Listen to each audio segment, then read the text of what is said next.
Hello, everyone, and welcome to today's webinar, Understanding Fiber in Laboratory Rodent Diets, Definitions, Measurements, and Adjustments. I am Kaylee Bach of LabRoots, and I'll be your moderator for today's event.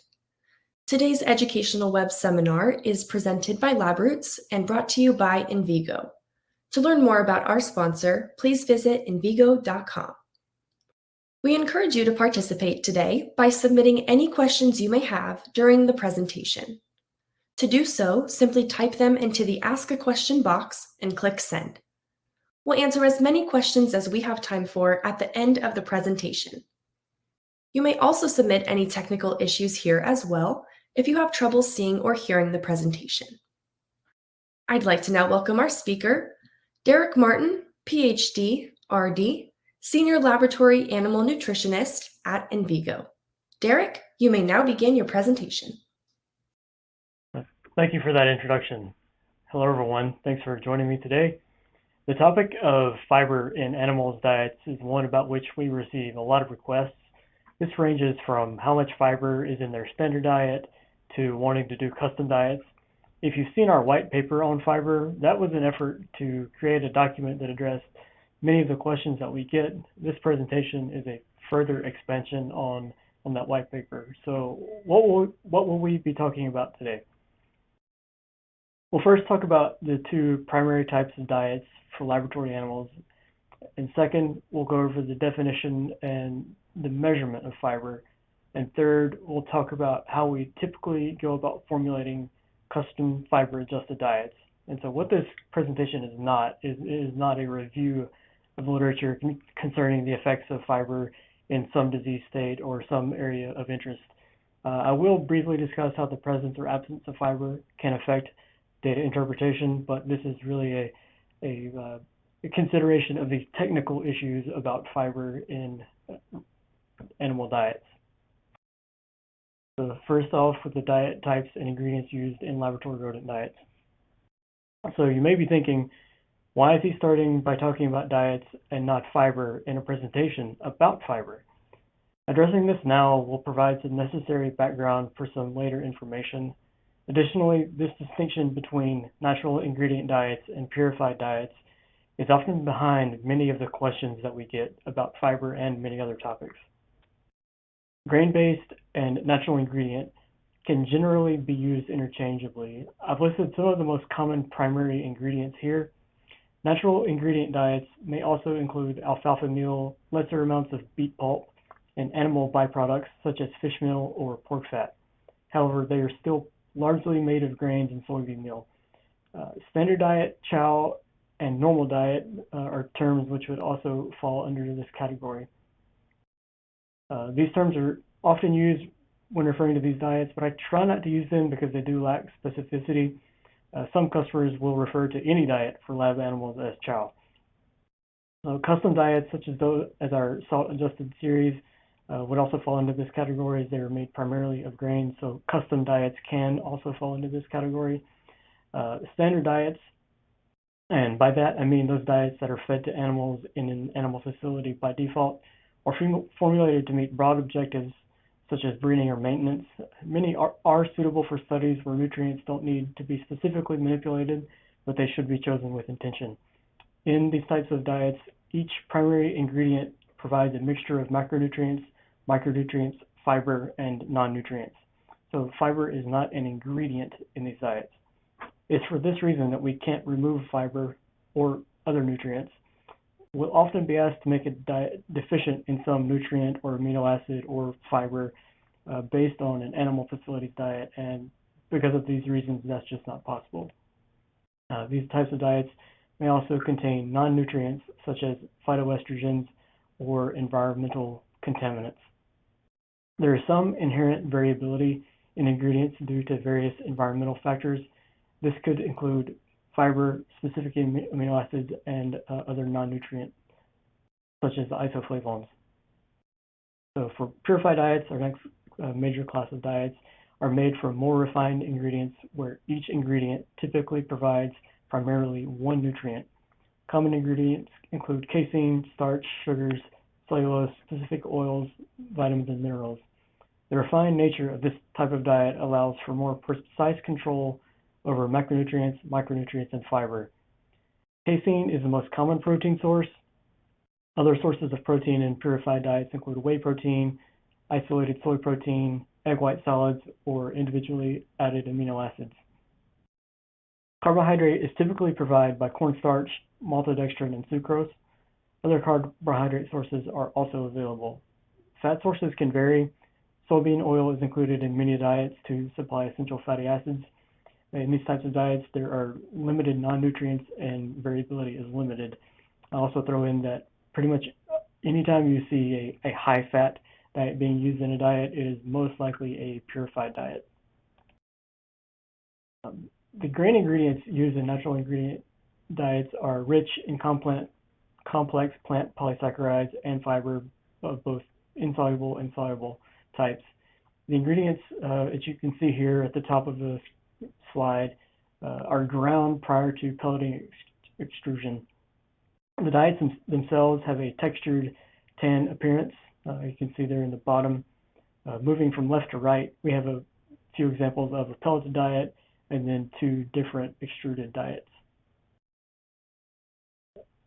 So here I'm really wanting to emphasize the highly refined nature of purified diets. You can see everything is just white. Diets made from purified ingredients are generally more processed than even the most highly processed human diet. Purified diets are generally an off-white color unless a specific food coloring is added, as you can see in some of the examples down there at the bottom. The highly refined nature of these ingredients and diets makes it possible for us to control and modify research variables. So the distinction between natural ingredient and purified diets is very important. In general, we recommend that customers not draw any conclusions about specific nutrients when comparing a natural ingredient diet to a purified one. They really represent two different dietary patterns. So when you're reading a paper, you want to keep this in mind. If the control diet is reported, you want to ask if it is an appropriate control and if the conclusions are warranted. This applies to research about fiber, minerals such as iron, and research in obesity, atherosclerosis, or NASH. These details often go unreported and leave the reader and future researchers unable to do their own interpretation. And it also prevents a hurdle to research reproducibility. Warden and Fissler surveyed 35 papers using high-fat diets and evaluated what type of control diet was being used. As you can see in this graph here, 34% of the papers didn't provide sufficient detail to even make that determination. And how this might affect research interpretation can be seen in this example. Here, they fed a grain-based low-fat diet, a purified low-fat diet, and a high-fat diet with 40% kilocalories from fat. Although energy intake was similar in both low-fat diet groups, and both were lower than the high-fat diet group, body weight increased faster in the purified low-fat diet group than it did in the grain-based low-fat diet group. Accordingly, body weight gain was only different between the grain-based low-fat diet and the purified high-fat diet. So had they not included the purified low-fat diet, they may have concluded that the fat content was solely responsible for weight gain. And so why am I including this? You just want to be very careful when reading papers reporting the effects of different diets on pretty much any parameter. So the next thing we'll talk about is the definition and measurement of fiber. So one definition put forth is polysaccharides with a degree of polymerization greater than 10 that are resistant to digestion and absorption in the upper bowel and could then be fermented in the gut. The degree of polymerization, or DP, is the number of monomeric units in a macromolecule or polymer. So that raises the question, what about saccharides with a DP of less than 10? Why would they be excluded by the arbitrary difference of just one monomer? Oligosaccharides with a DP of 3 to 9 are not measured within the accepted AOAC methods for measuring dietary fiber, so that's one reason. However, the Codex Alimentarius Commission and the FDA do accept as part of their definition of dietary fiber to include short-chain carbohydrates with a degree of polymerization of 3 to 9. So what definition am I going to be using? So we start out with carbohydrates that are resistant to digestion and absorption in the upper gastrointestinal tract with no specification on the degree of polymerization. However, this definition leaves out lignin, which is also considered to be fiber, and it is captured as part of many insoluble fiber measurement methods. In the past, this definition was limited to carbohydrates from plants. At times, it was limited to plant cell walls. And considering the physiological definition, there's no reason to limit it to plant material. So, for example, there's a carbohydrate from shrimp called chitin that is sometimes used in fiber studies. So other than stating that fiber is carbohydrate and maybe the non-carbohydrate lignin, the definition is physiological, and that is that it can't be digested. There's not a structural or analytical definition of fiber, and that's a key point. We'll return to that point later. So there are a number of different ways to categorize or classify fibers. Fibers can first be categorized based on their solubility. The definition of soluble fiber has been the ability to be fully dispersed when mixed with water. However, polysaccharides classified as soluble may be quite variable in their actual solubility in water. Additionally, the gastrointestinal tract is not merely an aqueous environment, has a changing environment as the food moves along.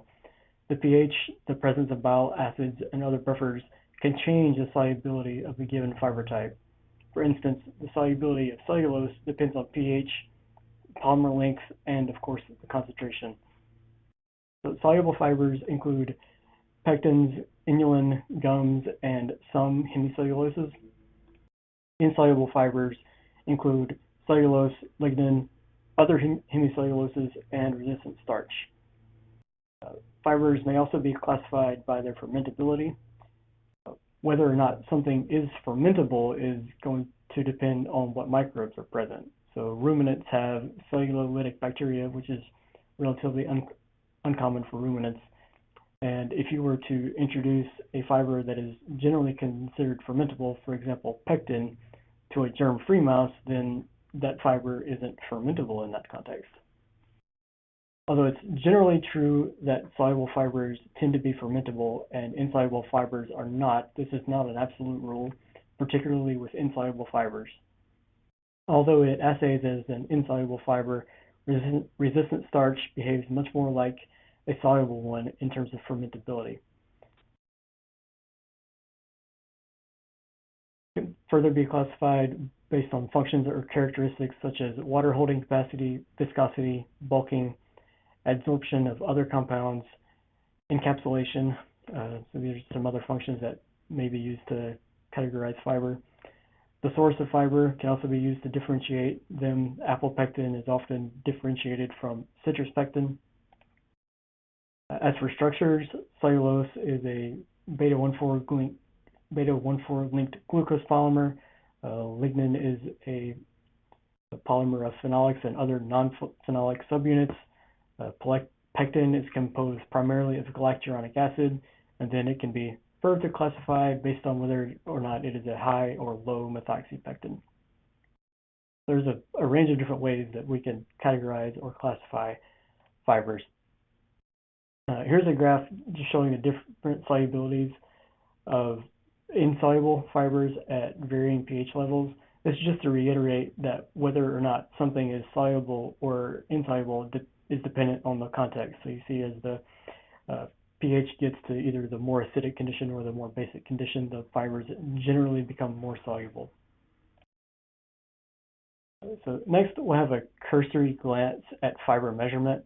I'm only going to cover here the 2 fiber measurements listed on our data sheets. This section here itself could be a very long presentation. There's a lot of very technical detail that I'm not addressing here. So remember from a few slides ago that the definition of fiber is physiological. Thus, there's difficulty in developing analytical methods for measuring fiber that actually correspond to the physiological definition. If you search for fiber on the AOAC website, you'll find 34 different methods, and those are just the official methods there. There are numerous modifications and refinements that are continually being worked on and published. The first measurement I'll talk about is crude fiber. It is performed by extraction with boiling alkali and acid solutions, which were the known characteristics of the digestion process at that time that it was developed. So crude fiber served as the de facto definition of fiber for about 100 years. However, the recovery of different fiber fractions by this method varies considerably. You can see here that it recovers anywhere from 40 to 100% of the cellulose, 15 to 20% of the phytosense from hemicellulose, and anywhere from 5 to 90% of the lignin. The crude fiber measurement lacks a strong relationship to any nutritional definition of fiber, and has not really proven to advance understanding about physiological responses to dietary fiber or an impact on feed digestibility. So in summary, crude fiber is a value resulting from a specific analytical methodology, and overall it underestimates the true value. It isn't a substance and doesn't provide much meaningful information with respect to the physiological definition of fiber. Neutral detergent fiber is the best measurement or estimate that we have for insoluble fiber. It was initially designed to isolate insoluble fiber from plant cell walls. It primarily measures cellulose, hemicellulose, and lignin. And the NDF method involves enzymatic removal of starch, removal of protein and fat with detergent, followed by gravimetric quantification of the fiber. So there are a number of difficulties in determining fiber content, or if you were to ask, what is the fiber content of my diet? Here's some of the kind of considerations that we have running in the background. We use published values of fiber measurements for grain ingredients in estimating fiber content. Many of these publications were printed 30 plus years ago and may not reflect the most up-to-date methods of performing the analyses. Additionally, there is some variability in the composition of the agricultural products themselves due to numerous factors. So there are limited published values for soluble fiber in these grain ingredients. The interest in soluble fiber came from human nutrition, where it was found to have beneficial health effects. While the measurement of soluble fiber has been done on many human foods, similar information isn't as available for the agricultural commodity products that make up laboratory animal diets. Agricultural animal nutritionists in the past didn't find it important enough to formulate for, so the analytical methodologies weren't applied as widely. The methods themselves don't measure everything we want to measure. For example, the NDF method may underestimate hemicelluloses. These estimates do not account for changes in fiber measurements that result from further processing, such as pelleting and extrusion. During these processes, certain carbohydrate fractions can be chemically altered and no longer show up as fiber in a given method of measurement. Pelleted diets likely contain more resistant starch than extruded diets because they are subjected to less cooking during the manufacturing process. Furthermore, other complexes such as Maillard reaction products or lignin protein complexes may increase what is measured as fiber in these methods. One of the great difficulties in determining fiber is the lack of correspondence between the physiological definition and the analytical methods. So no one analytical method yet developed maps perfectly onto the physiological definition of fiber. Beyond that, many of the common measurements leave some variables unaccounted for. Just as an example, the digestibility values of cellulose and hemicelluloses vary according to their degree of crystallinity or acetylation, and they're interlinking with lignin and sometimes silica, and this is just not going to be picked up by those chemical analytical methods. So we've talked about the ingredients used in diets for lab animals and the definition and measurement of fiber. In that context, I'd like to go over how to read a standard diet data sheet. So here I've just pictured the data sheet for our 2018 Teklad Global Rodent Diet. The first thing you want to look at is the ingredients list. What is listed here is going to tell you whether you're looking at a natural ingredient diet or a purified diet. So those two major classes of diets that we went over at the beginning. Diet formulas may be either closed or open. This refers to whether or not the formula is made available to the public. Other than the NIH diets, all of our standard diets are closed, meaning that the inclusion rate of each of the ingredients is proprietary. Diet formulas may also be either fixed or variable. Another term for variable would be managed.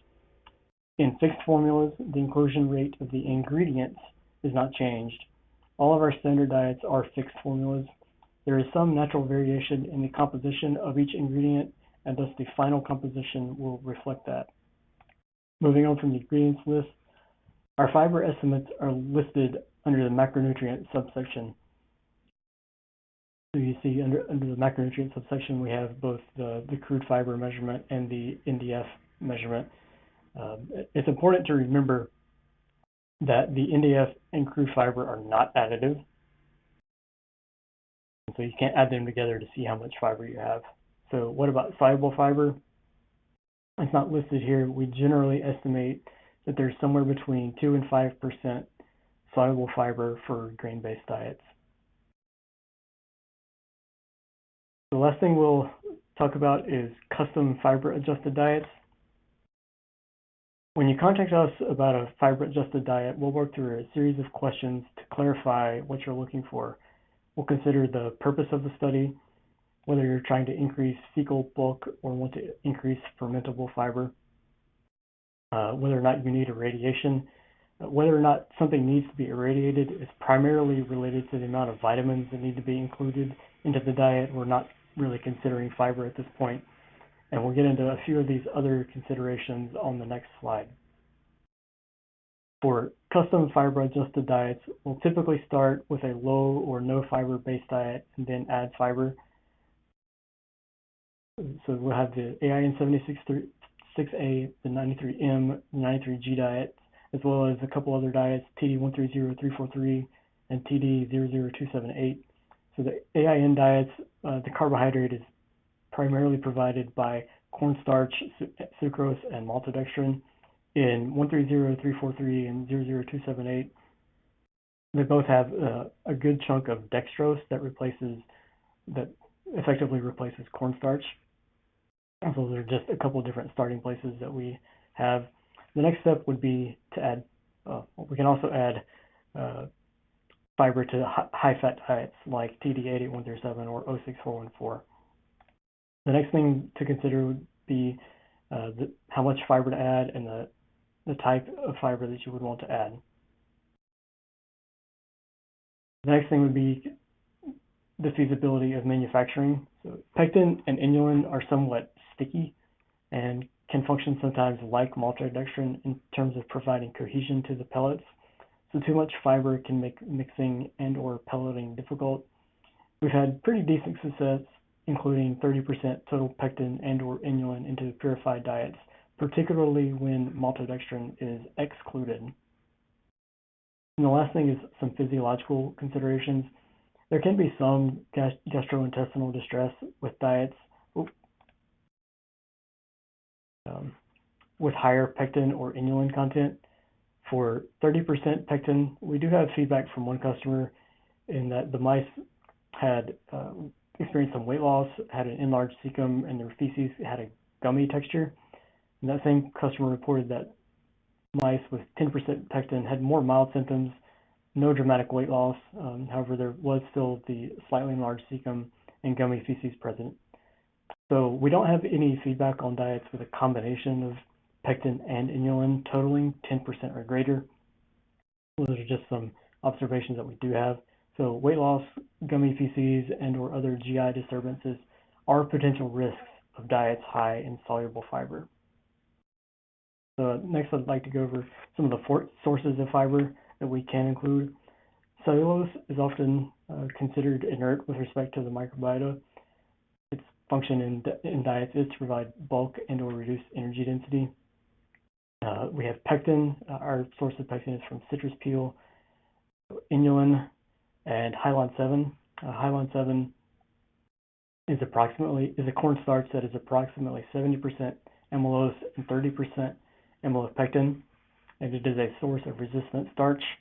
The type of resistant starch in this is type 2 or RS2, where the starch is tightly packed in a radial pattern and largely inaccessible to the enzymes in the small intestine. Then I have here a question mark as cornstarch. So regular cornstarch has approximately 25% amylose and 70% amylopectin, so it's almost the inverse of the hyaline 7. We infer that there may be some resistant starch associated with the amylose portion, but we're not entirely sure about its levels. You can also include customer supplied ingredients as a source of fiber. We have fructooligosaccharides, galactooligosaccharides, and xylo-oligosaccharides that have been included. Chitin from shrimp shells. We've also included fruit, vegetable, or other plant matter. I did look earlier this morning, and we've actually done one formulation with a purified lignin. So that's another possibility. So one question we get contacted about is a question that goes something like, do you have a high fiber mouse diet? And my question running in the background is, well, compared to what? I don't know what you think high fiber is. So here's some preliminary context to help you answer that question. So the dietary reference intakes are established by the Institute of Medicine. The adequate intake is one of the dietary reference intakes that has less certainty than some of the other values, but the adequate intake is 14 grams per 1,000 kilocalories for a human diet. Natural ingredient diets contain about 40 to 50 grams of fiber per 1,000 calories. And according to NHANES data, the typical American diet has 8 to 10 grams of fiber per 1,000 calories. Just as another example, the AIN93G diet has about 13 grams of fiber per 1,000 calories. That is from cellulose. CD88137 has about 11 grams per 1,000 calories. That also is from cellulose. So the standard diet you're already feeding likely is a high fiber diet. It represents at minimum a 4-fold increase in the energy adjusted fiber content of the average American diet. I've just given an overview about how we go about formulating custom fiber adjusted diets. So how do these diets compare to grain-based diets? In addition of fiber to purified diets has had mixed results on microbiota diversity measurements, and where diversity is increased, that doesn't mean that the microbial populations are similar. So even if they have increased diversity, the grain-based diet and the purified diet may not have similar microbiota. Purified diets do not mimic the carbohydrate complexity found in grain-based diets. Grain-based diets have a number of different fiber types involved in complex interactions with one another. For purified diets, types of fiber available for addition are limited. And even if we were to add a purified fiber to a purified diet, we're not recreating the intermolecular structure, that three-dimensional structure that is present in the grain ingredients themselves. This may change the way the fibers are available to interact with microbes present within the GI tract. So the answer to the question posed in the title of this slide is no, probably not. So can I add fiber to my standard diet? Remember that the ingredients in standard diets are complex and cannot be reduced to their constituent parts, and so we cannot remove fiber. Only additions of fiber, and then it is at the expense of diluting the rest of the diet. So doing this probably does not meaningfully impact the total fiber content that much, at least when you consider the vast difference between purified diets and grain-based diets. But it may be useful to intentionally increase soluble fiber. Cellulose is often considered inert with respect to the microbiota. Adding cellulose basically just dilutes the diet and reduces the energy density, and this is actually often a strategy for making diets intended to be used for caloric restriction experiments. Continuing with the theme of standard diets, we'll occasionally be asked about making a version of a standard diet using purified ingredients. This may be to manipulate fiber or some other variable. Given what we've gone over so far, I think you can understand why that would be a dubious proposition. Matching formulations' nutrient contents on paper does not mean that they resemble each other physiologically. To illustrate how this can play out, here we have an example of liver iron stores in mice fed different diets. So these mice were obtained at 3 weeks old and placed on their respective diets for 4 weeks prior to mating. Mice were sacrificed and the tissues were taken on gestational day 17. The mice were fed either a standard diet with 220 parts per million iron, a purified custom diet with 200 parts per million iron, or a purified custom diet with 45 ppm iron. You hear that liver iron was higher in the 200 ppm diet than liver iron was higher in the purified 200 ppm diet than in the grain-based 200 ppm diet. And the grain-based 220 ppm diet and the purified diet with about 45 parts per million led to nearly equal outcomes. Examples of this could be multiplied with protein or other nutrients. Just that the digestibility, availability, and utilization of different nutrients is very different between a grain-based diet and a purified diet. So if you're wanting to make a purified version of your standard diet so that you can manipulate fiber or some other nutrient for that matter, I would try to dissuade you from that. So in summary, I've discussed the two major diet types and ingredient sets that are used to make laboratory rodent diets. We talked about the definition of fiber. The key point here is that the definition is physiological. And this physiological definition sets up a difficulty in measuring fiber and to develop analytical methods that map perfectly onto the physiological definition. We then walk through an outline of the process of creating a custom fiber-adjusted diet and the things that need to be considered. Thank you for your interest, and I appreciate you taking time to join us.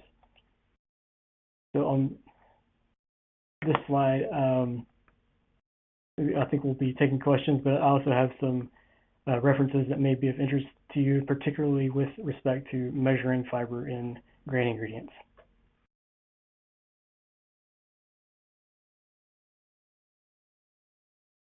Thank you, Derek, for your informative presentation. We will now start the live Q&A portion of the webinar. If you have a question you'd like to ask, please do so now. Just click on the Ask a Question box located on the far left of your screen. We'll answer as many of your questions as we have time for. So let's get started. Derek, our first question here asks, within the measurements on the data sheet, where is soluble fiber actually showing up? So we're actually it's going to be accounted for in the available carbohydrate section. So I looked at that. Excuse me. I do have a slide for this actually. So when we calculate this, we're actually doing a nitrogen-free extract as 100 minus the moisture plus ash plus crude fiber plus fat and protein. And the available carbohydrate is another equation. So the soluble fiber is actually going to be included into that available carbohydrate number. Great, thank you. Next question here. Looks like this is a two-part question, and this question asks, when designing a murine diet experiment, Where fiber is studied at a high content, how can I choose the correct low content fiber diet? And the second part of this question asks, what ingredients would be removed from the high fiber diet to result in a low fiber diet?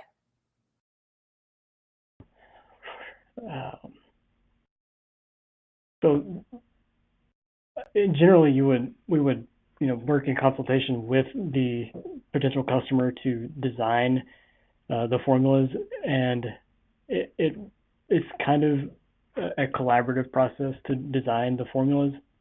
And so when we're asking about what ingredient would be removed from the high fiber diet to result in the low fiber diet, if we're going through the process that I had laid out for how we normally go about it, we would basically start with a low fiber diet and then add in fiber. And that's generally done at the expense of either cellulose. So if we start out with the AIN93M formula, we may add fiber at the, let's say, we may add a soluble fiber at the expense of cellulose, or we may add it at the expense of cornstarch or something like that. So what ingredient would be removed from the high fiber diet, as long as that question isn't in reference to a grain-based diet where we can't remove fiber from a grain-based diet. It may be, maybe we think about it from starting with the low fiber diet and then moving to the high fiber diet. Great, thank you. Next question here. How do you plan for high versus low fiber diet in germ-free mice? Okay. There again, it's going to depend on which diet types we're talking about. So if we're talking about high fiber with purified diets, we can work on a matching set of diets for germ-free mice. The primary considerations for germ-free mice would be, the diets themselves would need to be vacuum packaged and irradiated, and with irradiation we have higher vitamin inclusion rates for those. But if you're asking about comparing a grain-based diet to a purified diet, you have to keep in mind the differences between those two types of diets, and they're just very different things. Great, thank you. Another question for you here asks, on average, what is the time mice need to be in the new fiber diet in order to study its impact on phenotypes?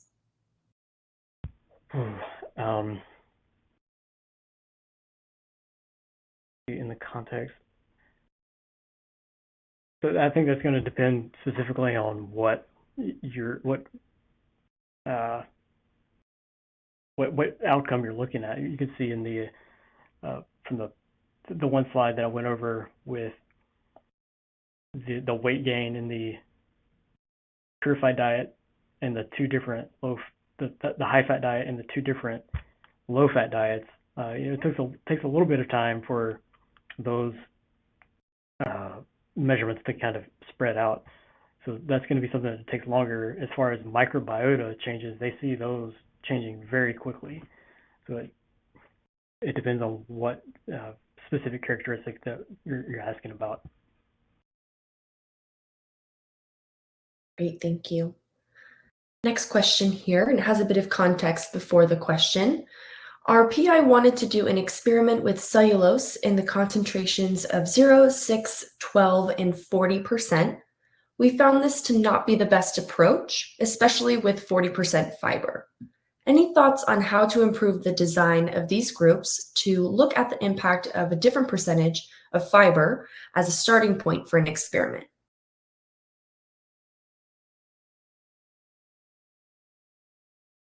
I think I would want to know what specific objections there were for that not being the best approach. So just looking at it at face value, if we were to use a purified diet, you could basically have everything matched, at least on a weight for weight basis, with all of those cellulose inclusion rates. So I would be really curious as to what the specific problem that they were encountering with those formulations was. Great. Next question here.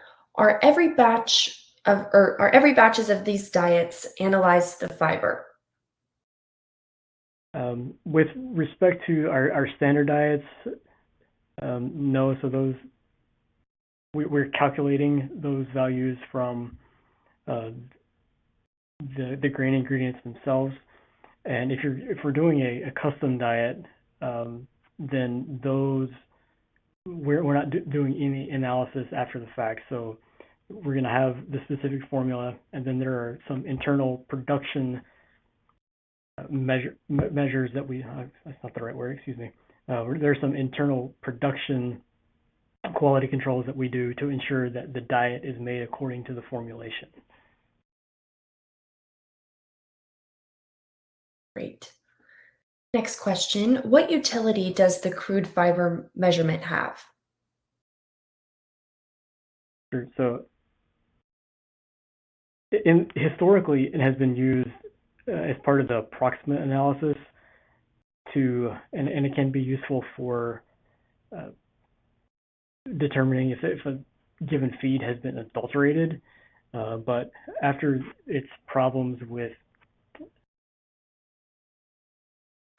actually serving as a measurement for fiber were kind of worked out, its utility as a fiber measurement isn't very good, even though it may still retain some utility for feed adulteration. And I think a lot of customers just expect to see the crude fiber measurement on a data sheet. Great. Well, Derek, thank you again. Do you have any final comments for our audience? I'll just say that we're happy to work with customers to help them think through a diet or an experimental design, and have a lot of fun doing it. So you can get in touch with us. Great. Well, Derek, thank you for your time today and your important research. We would also like to thank LabRoots and our sponsor, Envigo, for underwriting today's educational webcast. Before we go, I'd like to thank the audience for joining us today and for their interesting questions. Questions we did not have time for today and those submitted during the on-demand period will be addressed by the speaker via the contact information you provided at the time of registration. This webcast can be viewed on demand, and LabRoots will alert you via email when it's available for replay. We encourage you to share that email with your colleagues who may have missed today's live event. Until next time, take care, everyone. Goodbye.